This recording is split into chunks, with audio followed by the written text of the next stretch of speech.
Solutions, and today I have with me my trusty partner Phantom. She's going to help me demonstrate the hip over and the chute exercise. And this exercise is really a fantastic exercise that you can do on the ground with your horse.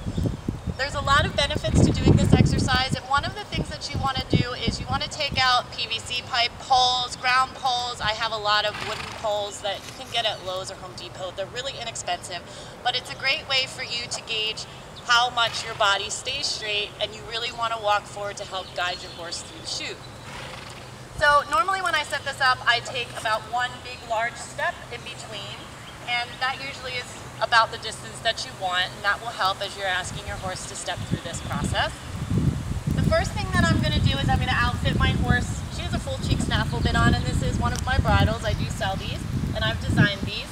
And I'm also using a dressage whip. So my two cues that I'm going to do to ask her to come forward into this exercise is going to be to tap the hip to walk forward. So if your horse doesn't know this cue, you might want to take them along the fence line, teach them to step forward. I'll have a link below of another exercise that I have called college level leading, where it teaches the horse to back up and come forward. So I'll put that link below so that you can look back at that. But I'm going to keep my hand placed right at the bit, right here with Phantom, and that way it helps me to steer the head. What I'm looking for is I'm looking for Phantom to walk straight through this chute, and I'm going to stay on the outside of the pole. Phantom's going to walk through the chute, and I'm going to take my hand up towards where my belly button would be if I was under saddle, and you can see Phantom took 2 steps over and she stopped. Now we're going to get a little bit more specific as we do this exercise. She's going to pause here. I'm going to say thank you. I'm going to make sure that my whip is not still up in the air or moving in front of her. I just want to take it away and say thank you to her for moving her hip over. I'm going to switch sides, and I'm going to come on this side. I'm also going to switch hands. So my right hand is going to go towards the bit, and that just gives me more room to steer. Sometimes horses, when you begin this exercise, they'll get a little rude with their head. They'll start throwing their head side to side, and you want to make sure that you don't get hit in the face with their head. You always want to make safety your #1 issue. And as the horse learns this exercise, they become really polite with the contact. So I'm going to ask Phantom to step forward once again. She's going to walk straight through the chute. When she gets to the end of it, I'm going to take my hand to where my belly button would be if I was sitting under saddle.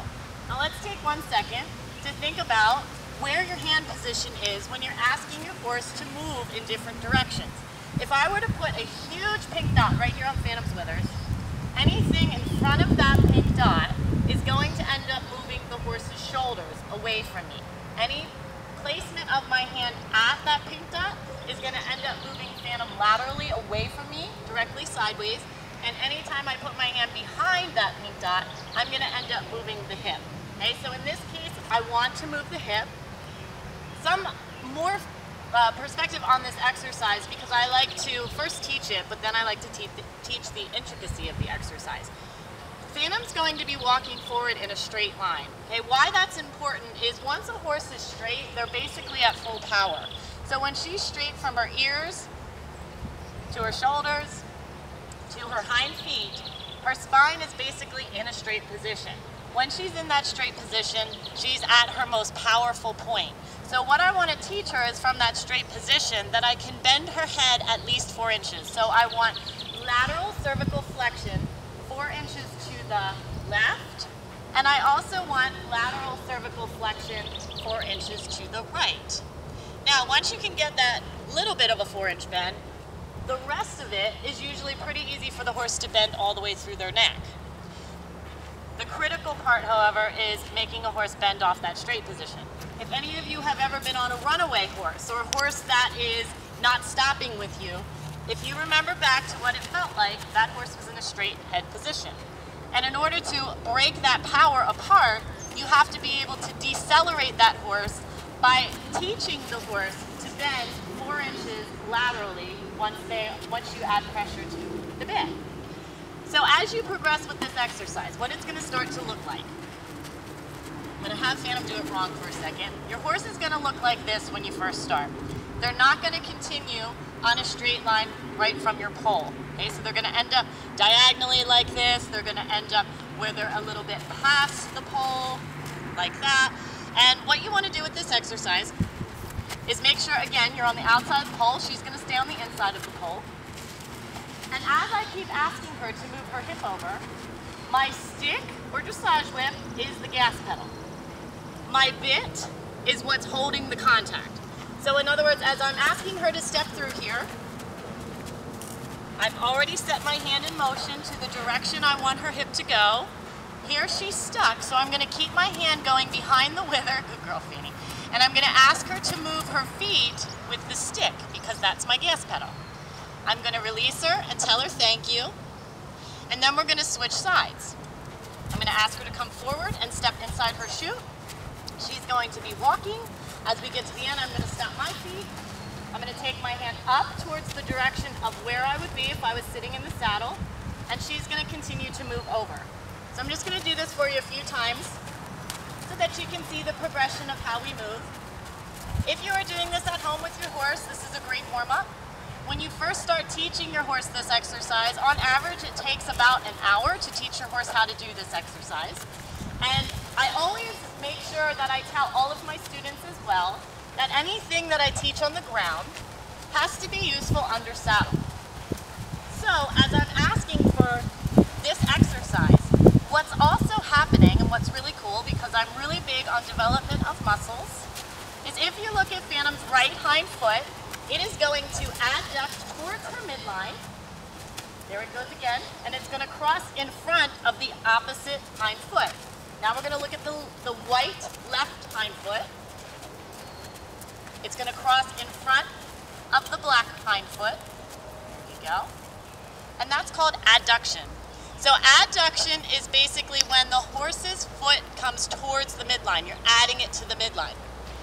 Abduction or abduction would be when you're taking it away from the horse's midline. So if we take a look at her body, again, we're going to look at the black hind foot. It's going to adduct, but as it is adducting, the white foot is abducting, and it's coming away from her midline. Think of abduction as kidnapping. You're taking away, okay? You're stealing, right? So as you're taking that foot away, the other foot is coming towards. Once she's walking forward in the chute, if we take a look at her hind feet, she is in flexion. So her hind feet are stepping up underneath where our two spines would meet if I was sitting on her back. So that becomes really important as well. So as we progress through this exercise, we're starting to work on our directional control of the feet. We're starting to get better foot placement. One of the things when you do this exercise is you want to make sure, as you notice, as Phantom switches from side to side, I don't move my body. Okay, so right here, I'm going to put my hand in the position where I'd like her to step around me, right there, with her shoulder and come forward. A lot of times your horse will get real pushy and they'll start to push their shoulder into you. So when that happens, start to point your hand towards the point of the shoulder, and that will help to take the point of the shoulder away. Girl.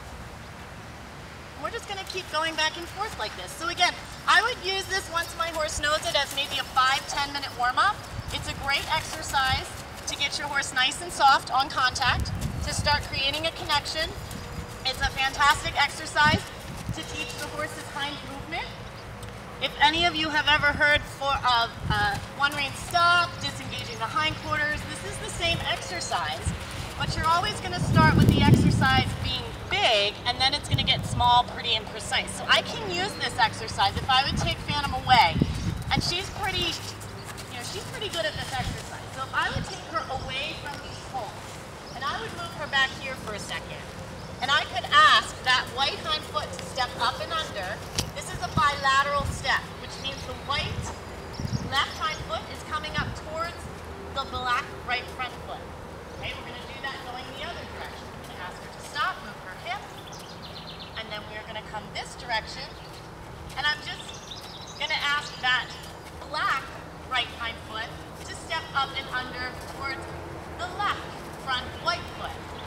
Okay, so you can start turning this into your shoulder in, your shoulder fore, your haunches in, so it's going to turn into all of your lateral control that you need under saddle. You can start teaching the horse to step up and under.